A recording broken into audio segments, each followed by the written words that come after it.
नमस्कार to all. Class 12 computer science chapter 3। इस video में हम देखेंगे वर्किंग विथ फंक्शंस पार्ट 1। जैसे अलग अलग पार्ट में वीडियो बनेगी, 3 से 4 पार्ट में बनाऊंगा इसके। सबसे पहले हम देखेंगे what is function, function introduction. Second point है the need for function, why we need function. And third the parts of function. तो ये 3 पॉइंट हम इस वीडियो में कवर करेंगे। ज़्यादा करेंगे तो वीडियो लंबा हो जाएगा, तो इसीलिए शॉर्ट वीडियो बनाना है। तो इसीलिए मैंने ये 3 पॉइंट इस टॉपिक में कवर किए हैं। तो आइए शुरू करते हैं ये वीडियो। मैं हूं Sanjay Parmar, tutorial AICS IP में आप सभी का स्वागत है। तो सबसे पहले हम यहाँ देखेंगे व्हाट इज फंक्शन। तो क्लास 11th में इसका मैंने थोड़ा इंट्रोडक्शन आपको दिया था कि जैसे हम पाइथन में कोई भी प्रोग्राम करते हैं तो पाइथन 2 वे में अपना प्रोग्राम रिप्रेजेंट करता है। जैसे आपको प्रोग्रामिंग करनी है तो बेसिकली एक होता है इंटरेक्टिव मोड। वहाँ पे 2 मोड है हमारे पास। एक है इंटरेक्टिव मोड जहाँ पे आप सिंगल लाइन लिख सकते हैं। जैसे यहाँ पे हम लिखते थे क्लास 11th में प्रिंट और हेलो। तो यहाँ पे ये जो है एक एक लाइन एग्जीक्यूट करता है, ठीक है। तो उसी प्रकार से आपको मल्टीपल लाइन अगर एग्जीक्यूट करनी है तो हम जाते हैं स्क्रिप्ट मोड में। तो स्क्रिप्ट मोड में मल्टीपल लाइन्स हम लिख के उसे एग्जीक्यूट कर पाते हैं। लेकिन क्या करना है कि हमें एक्चुअली इन सभी लाइन्स को, जैसे यहाँ पे लिख देता हूँ a = 5, दूसरा वेरिएबल ले लिया b = 6। अब मानो इसका हमें सम करना है a प्लस b, और यहाँ पे अगर प्रिंट कर देंगे प्रिंट C, तो ये एक प्रोग्राम है, हम इसे प्रोग्राम कह सकते हैं और ये रन भी हो जाएगा। जैसे इसको रन कर देते हैं P1, चलिए P1 नाम दे करके इसे रन कर देते तो आपको आउटपुट भी मिल जाएगा। लेकिन फंक्शन की जरूरत क्या है और फंक्शन क्या है, ये स्टेटमेंट तो हमने लिख दिए, तो ये एज ए स्टेटमेंट यहाँ एग्जीक्यूट हो जाएंगे। बट जब हम प्रोग्रामिंग करते हैं तो उसको ऑर्गेनाइज करना बहुत ही जरूरी होता है। तो उस ऑर्गेनाइजेशन के लिए अपने स्टेटमेंट को प्रॉपर लाइन बाय लाइन लिखने के लिए और उसे डेवलपर को समझने के लिए अलग अलग फंक्शंस की जरूरत पड़ती है। अभी हमारे पास यहाँ सिर्फ 4 लाइन है, तो 4 लाइन में उतनी ज्यादा दिक्कत नहीं आती। फिर कभी ये होता है कि हमें यही का यही बार बार एग्जीक्यूट करना पड़ता है। कई बार ऐसे सॉफ्टवेयर है, ऐसे एप्लीकेशंस आपने देखे होंगे जिसमें कमांड एक बार दिया है पर उसका यूज हम फ्रिक्वेंटली करते हैं। तो ऐसे केसेस में हमें क्या फिर से लिखना पड़ेगा। तो यहाँ पे तो हमें फिर से लिखना ही पड़ेगा ताकि हमारे पास कोई ऐसी चीज नहीं है जिसे हम यहाँ पे कॉल करें या तो जिसे हम लिखें और ये वाला कोड रन हो जाए। तो इसीलिए हम क्या यूज करेंगे, फंक्शंस। तो फंक्शंस क्या होता है, तो फंक्शंस ये होता है कि इन सभी स्टेटमेंट्स को आप एक यूनिट में डाल करके उसका एक छोटा सा पार्ट बना देते हैं प्रोग्राम का, उसे हम फंक्शन कहेंगे। तो इसमें क्या होता है कि सेट ऑफ स्टेटमेंट्स या तो सेट ऑफ इंस्ट्रक्शंस ही होता है। देखिए यहाँ पे उसका कुछ इंट्रोडक्टरी पार्ट मैंने लिखा है, थोड़ा वो पढ़ लेते हैं। Large programs needed to be divided into smaller units. तो जैसे ये मैंने एक छोटा सा एग्जांपल दिखाया जिसमें आपको 4 स्टेटमेंट लिख करके दिखाए। अब यहाँ पे क्या है कि 4 स्टेटमेंट एग्जीक्यूट भी हो गया, सब कुछ हो गया, लेकिन अगर इसी को हमें आगे प्रोग्राम कंटिन्यू करना है और सारी इंफॉर्मेशन आती है तो उसके लिए हम क्या करेंगे, तो ये जैसे एडिशन का है, अब नेक्स्ट में मुझे करना है सब्ट्रैक्शन। तो वो क्या होगा कि स्टेटमेंट वैसा का वैसा लिख देंगे, सारी चीजें कर देंगे, आउटपुट मिल जाएगा, पर वो प्रॉपरली ऑर्गेनाइज नहीं होगा। जैसे हमारे घर में सामान इधर उधर पड़ा हो, किचन का भी, बेडरूम का भी, और पूरा एक ही जगह भरा पड़ा हो और जब जरूरत चाहे हम ले लें, तो वो ठीक नहीं होता। हम क्या करते हैं, उसे प्रॉपरली ऑर्गेनाइज करते हैं कि किचन का सामान किचन में रहता है, बेडरूम का सामान बेडरूम में जाता है। तो वो क्या हो गए, छोटे छोटे यूनिट्स हो गए हमारे घर के। तो उसी प्रकार से प्रोग्रामिंग में भी हम अलग अलग यूनिट्स बना सकते हैं, और वही स्मॉल यूनिट्स क्या कहलाते हैं, फंक्शंस। कि उसका हम एक पूरा स्ट्रक्चर बनाएंगे और स्ट्रक्चर के अंदर एग्जैक्टली उस यूनिट में क्या क्या इंफॉर्मेशन चाहिए वो हम डालेंगे, उसे हम क्या कहेंगे, फंक्शन। तो ये सिंपल सा फंडा है फंक्शन का। तो ये जो बड़े बड़े प्रोग्राम है उसको छोटे पार्ट्स में डिवाइड करने के लिए हम फंक्शन का यूज करेंगे। A function is a small unit of a program, it consist of different functions. A function has few statements and instructions written in its body. जैसे मैंने आपको एक घर का एग्जांपल दिया, हमारा घर जैसे होता है तो उसमें क्या होता है, तो घर एक कॉमन रूम नहीं होता। घर में ऐसा नहीं होता कि भाई एक ही रूम में पूरा घर बन जाए, अलग अलग रूम्स होता है और उसी रूम की अलग अलग कैरेक्टरिस्टिक्स होती है। तो उसी प्रकार से प्रोग्राम में भी डिफरेंट फंक्शंस आप यूज कर सकते हैं। तो इसीलिए यहाँ पे कंसिस्ट ऑफ डिफरेंट फंक्शन। जैसे आपका प्रोग्राम बड़ा होता है, आपके प्रोग्राम के अंदर लाइंस बढ़ती है, आपका जो प्रॉब्लम है वो बड़ा है, तो आपको उसी एक ही प्रोग्राम में सॉल्व करना है। तो उसके लिए हम क्या करेंगे, डिफरेंट डिफरेंट फंक्शंस में उसको डाल देंगे। और functions has few statements and instructions written in its body. For example, यहाँ पे एक और एग्जाम्पल मैंने दिया है, कंसिडर करते इसी एग्जाम्पल को। If a school is organising annual day function which is a combination of some cultural programmes and events. जैसे हम अपने स्कूल में एनुअल डे का फंक्शन सेलिब्रेट करते हैं तो उसमें बहुत सारे प्रोग्राम्स छोटे छोटे होते हैं। Here we can consider all the cultural programmes and events as a function. तो वो सारे कल्चरल प्रोग्राम्स और इवेंट जो है वो हम क्या कहेंगे, उसे फंक्शन कहेंगे। जैसे क्लास 1 to 3 का डांस हमने एक ग्रुप में बनाया है, तो वो क्लास 1 to 3 का एक ग्रुप बन जाएगा, वो हो जाएगा एक फंक्शन। कि उस फंक्शन के लिए क्या क्या जरूरी है, तो उसके लिए सारा डेटा, जैसे कौन कौन से स्टूडेंट्स को लेना है, उनकी इन्फॉर्मेशन, स्टूडेंट्स के बाद अगर क्या प्रोग्राम रहेगा, क्या डांस रहेगा या ड्रामा रहेगा, क्या चीज रहेगी, वो सारी चीजें किस में आती है, फंक्शन में हम पूरी डिस्क्राइब करके लिख देंगे। These functions will be executed on annual day in a specific order. उसके बाद क्या आएगा कि जैसे हम प्रैक्टिस करते हैं और प्रैक्टिस करने के बाद फाइनल डे पे उसे फिर से एग्जीक्यूट करता है और डायरेक्टली वो परफॉर्म करता है। तो परफॉर्मेंस हुआ हमारा एग्जीक्यूशन। तो in a similar way it does in Python program. तो सेम उसी वे में ये पाइथन प्रोग्राम में भी वर्क करता है। तो देखते हैं कि कैसे ये वर्क करेगा। सबसे पहले उसका डेफिनेशन छोटा सा यहाँ पे लिखा है। A function is a small unit of a program that processes the data and often returns a value. मतलब क्या है कि कभी कभी वो वैल्यू रिटर्न करता है। तो एक छोटा सा प्रोग्राम का यूनिट है जो पूरे डेटा को प्रोसेस करेगा और एक वैल्यू हमें रिटर्न करेगा। जब उसका कंप्लीट होगा पूरा एग्जीक्यूशन, उसके बाद कोई ना कोई वैल्यू रिटर्न करता है। तो यहाँ पे देखते हैं कि द नीड फॉर फंक्शन। अब फंक्शन की नीड क्या है, तो थोड़ा सा मैंने आइडिया आपको दे दिया है, आप समझ गए होंगे। आगे देखते हैं कि क्या point, by using functions user can make program handling easy.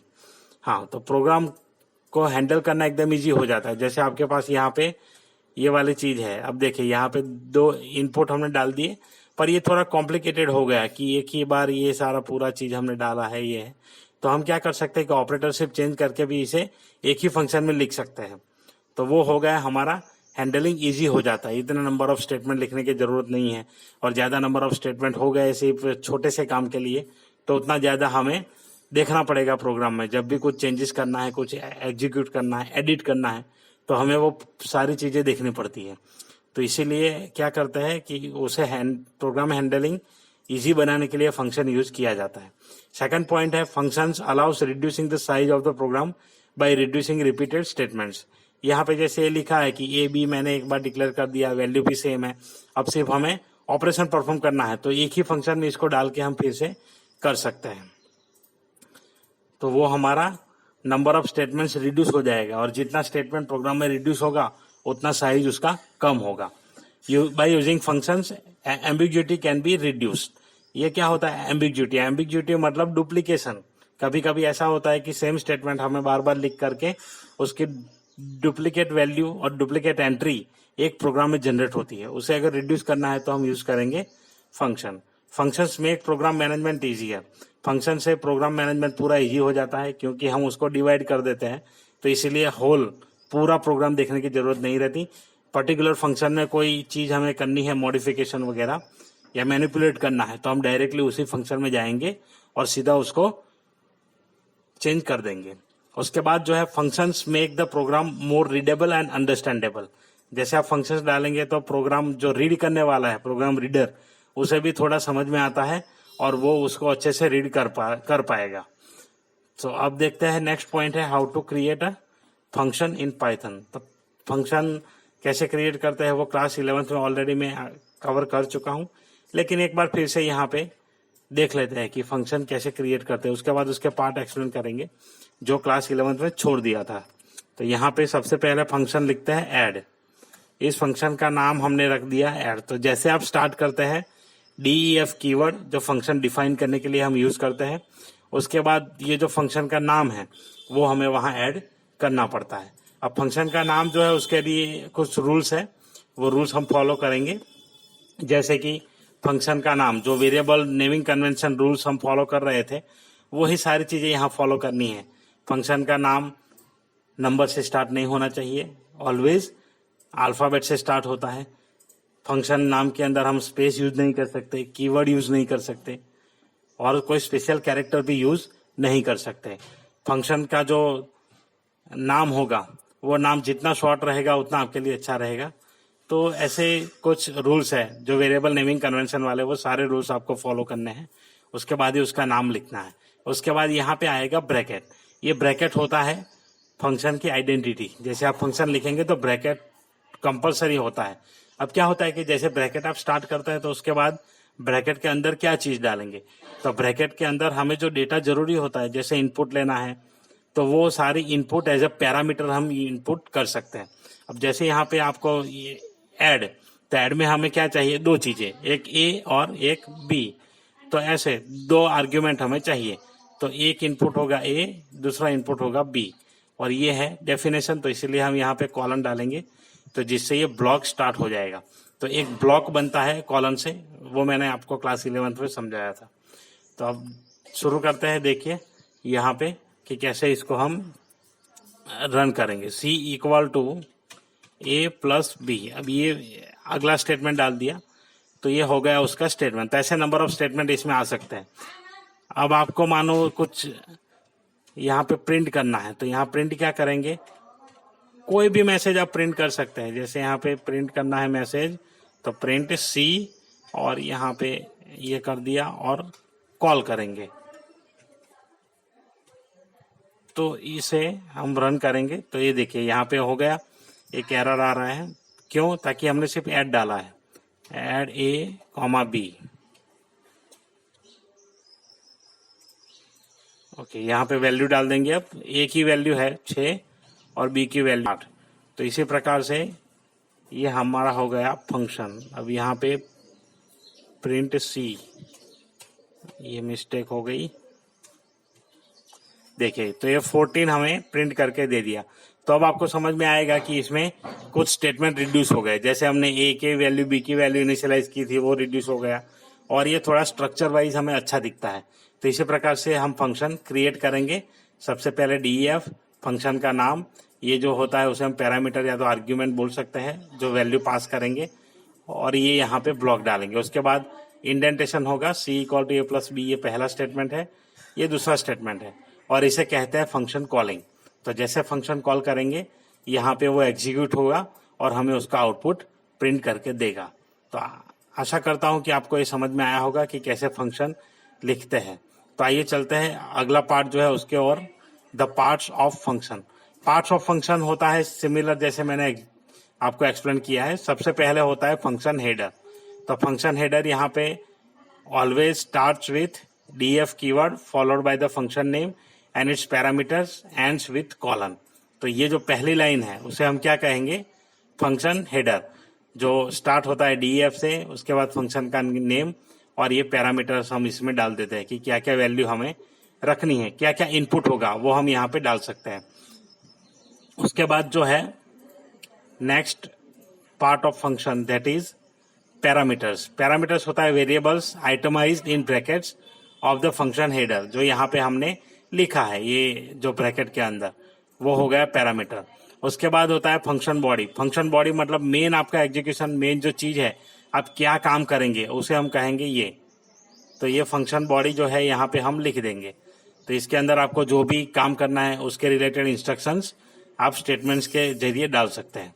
उसके बाद जो है block of statement instructions that defines the action perform by the function, indentation must be followed. यहाँ पे इंडेंटेशन आपको फॉलो करना बहुत जरूरी है, अदरवाइज ये दे देगा एरर, अनएक्सपेक्टेड इंडेंट करके एरर आपको दे देगा।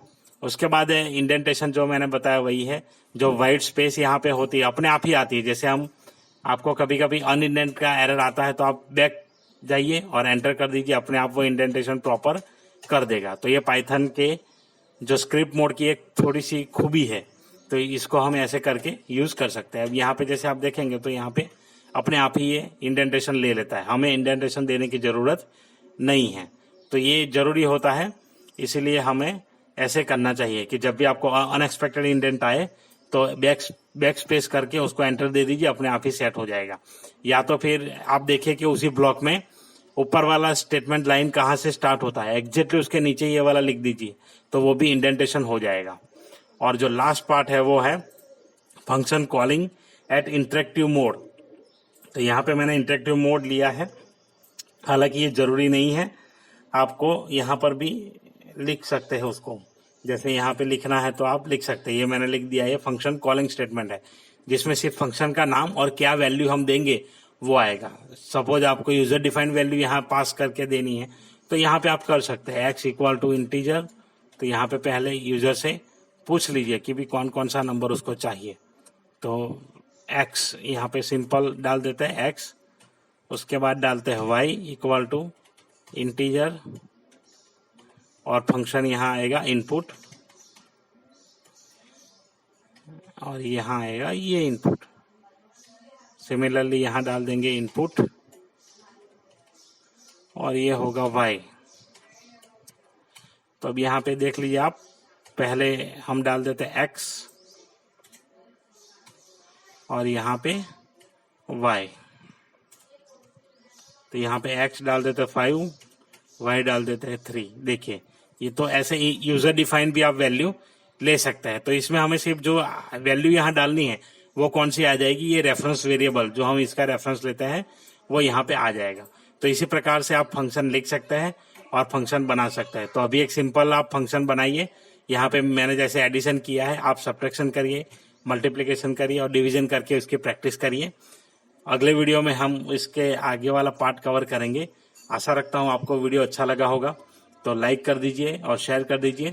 और अगर आप चैनल पे पहली बार आए हैं, मेरा चैनल पहली बार देख रहे हैं, मेरा वीडियो पहली बार देख रहे हैं, तो चैनल सब्सक्राइब जरूर कर लीजिए।